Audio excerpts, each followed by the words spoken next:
बिस्मिल्लाहिर्रहमानिर्रहीम। अस्सलाम वालेकुम। Welcome to my channel. आज मैं बनाऊंगी आलू के पकोड़े। तो जिस तरीके से मैं बनाऊंगी यकीनन आपको बहुत पसंद आएंगे। तो चलिए इसकी फर्स्टली इंग्रेडिएंट्स देख लेते हैं। बिस्मिल्लाहिर्रहमानिर्रहीम। ये 1 कप मैंने बेसन का ले लिया है और ये 2 बड़े आलू थे, मैंने इनको ऐसे बारीक काट लिया है, गोलाई में काटा है। और 1 टेबलस्पून कॉर्नफ्लोर का लिया है। थोड़ा सा हरा धनिया है, 1 टीस्पून ये पिसा हुआ ज़ीरा है, 1 टेबलस्पून सुरख मिर्च, 1 टेबलस्पून नमक, 1 टेबलस्पून ये सूखा धनिया है।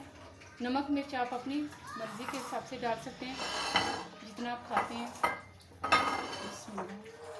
अब इन चीज़ों को मिक्स करते हैं। कॉर्नफ्लोर को भी बीच में शामिल कर दूंगी। अब इसे मैं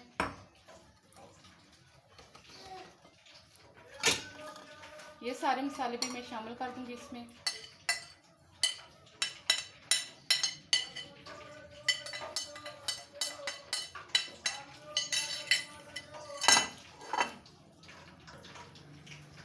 अब इन चीज़ों को मैं मिक्स करूंगी। थोड़ा थोड़ा पानी डालूंगी। बहुत ज़्यादा हमने पतला नहीं रखना।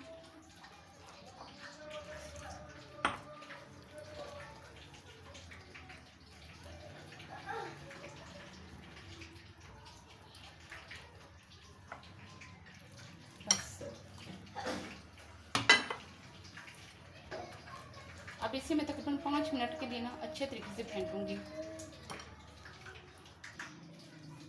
इसे मैंने सही अच्छे से 5 मिनट के लिए फेंट लिया। अब इनको फ्राई करना शुरू करते हैं। ऑयल मैंने गर्म होने के लिए रख दिया था।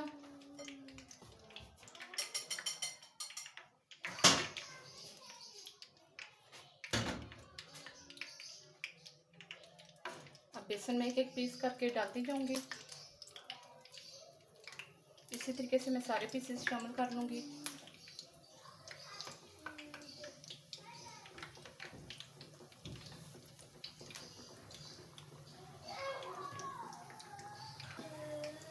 अब सारे पीस मैंने डाल दिए हैं। अब इनको पलट लेंगे।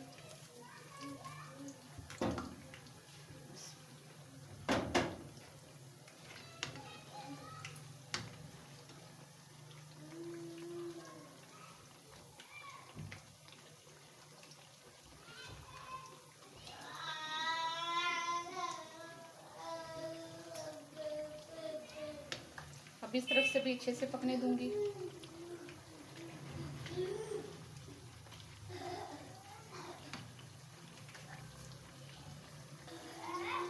अब ये सारे रेडी हो गए। अब मैं इनको निकाल लेती हूँ।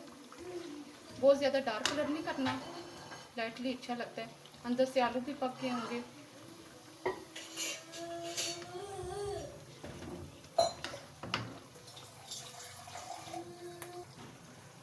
ये मैं सारे निकाल लेती हूँ और इनको मैं डिश आउट कर लेती हूँ।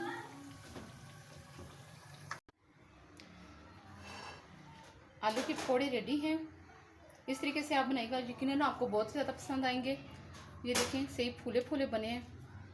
ये देखें कॉर्नफ्लोर से, और जो मैंने सही ज़्यादा 5 मिनट के लिए बेसन को अच्छे तरीके से फेंटा है ना, बहुत ज़्यादा अच्छा बैटर तैयार हुआ है। और उससे ये फिर हमारे आलू के पकौड़े ना सही फूल जाते हैं। तो लाजमी अपने अपने घर में ट्राई कीजिएगा और मेरे चैनल को लाजमी लाइक शेयर और सब्सक्राइब किया करें। Thanks for watching my video. Next recipe तक के लिए इंशाल्लाह। अल्लाह हाफिज़।